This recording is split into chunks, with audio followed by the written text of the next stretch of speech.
nostalgia, please. Early 90s nostalgic vibe. That's all I got for you.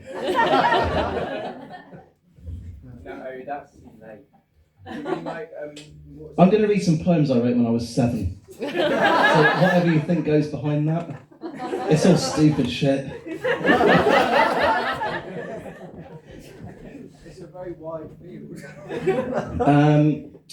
Spice Girls. Yeah!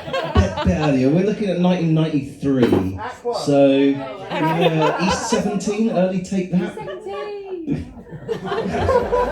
Should have prepared better, shouldn't I? Smash it! Saved by the Bell theme tune. What are we looking?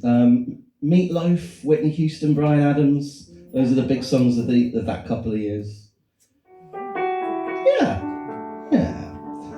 Hi, I'm Ben Dali. When I was 7, I learned how to rhyme. So naturally, I wrote a book of poems. I was invited up on stage in Assembly in April 1993 to read out my 3 favourites, and I'm going to perform the same 3 for you today and I did on that hallowed day. Remarkably, I have with me the master copy of my manuscript. This book, the Book of Poems by future stage name Ben Dali, is 33 years old. Older than some of your mistresses. And even though I know the poems by heart, I'm going to simulate reading them from the book for effect. The first one is called Mud. Mud is splashy. Mud is fun. If I couldn't splash around in mud, I'd turn into a nun. Mud is sploshy. Mud is groovy. I'd like to take a ball of mud and put it in a movie. Mud is splishy. Mud is great. But I would not like to see some mud placed on my breakfast plate. Thank you.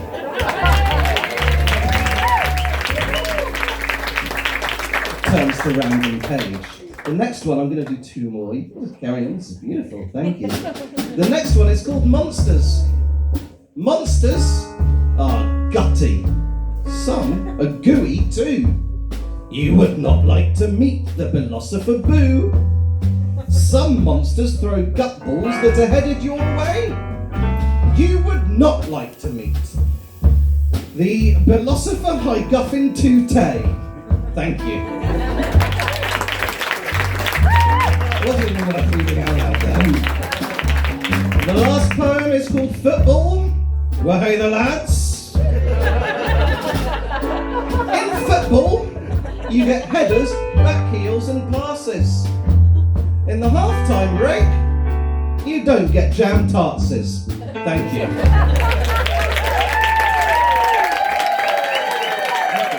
As you may be able to infer from my general demeanour, that poem encompasses the entire knowledge I had of football at the time, and little did I know it, but at the age of 7, my love for the beautiful game had already peaked.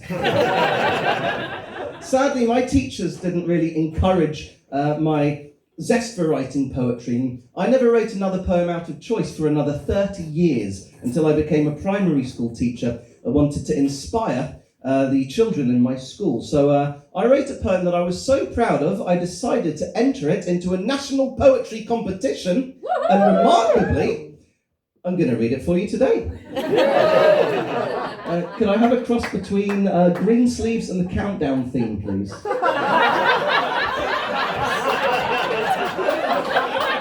They're like a challenge, right? This is Humdinger Words.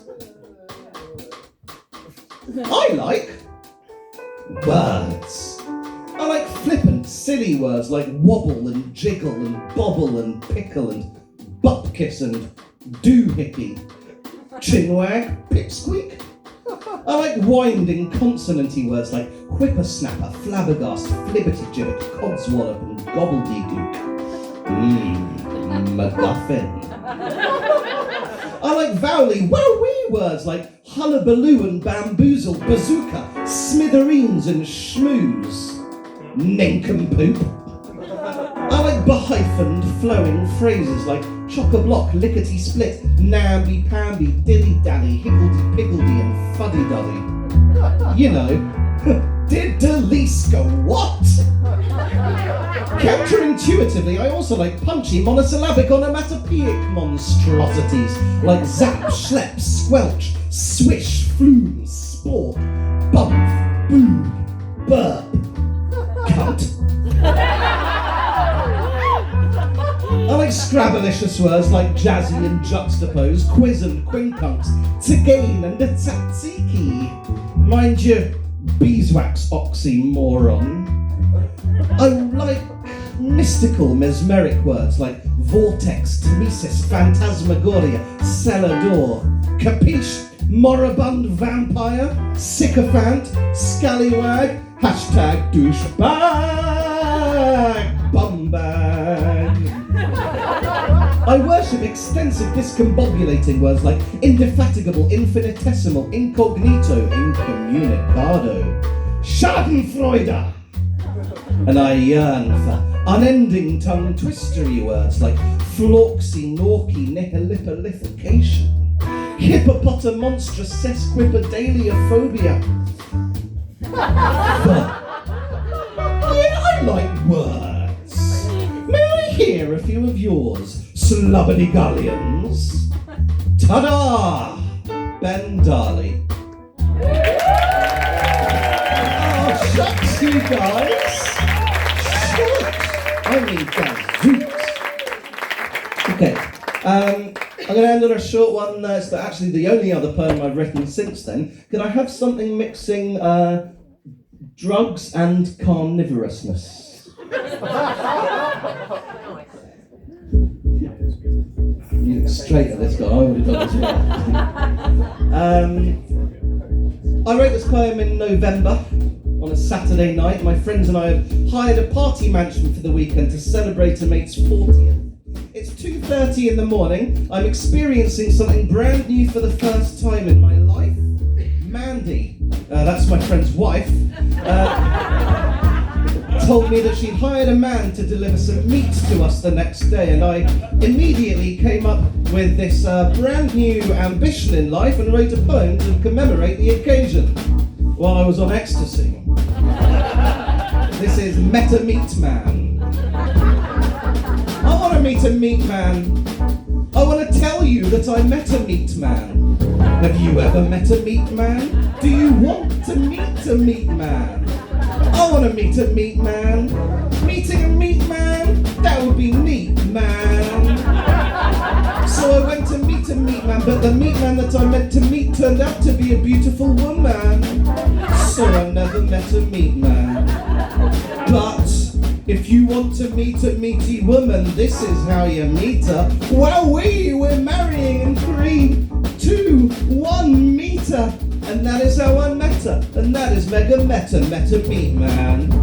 Thank you, I'm Ben Dali.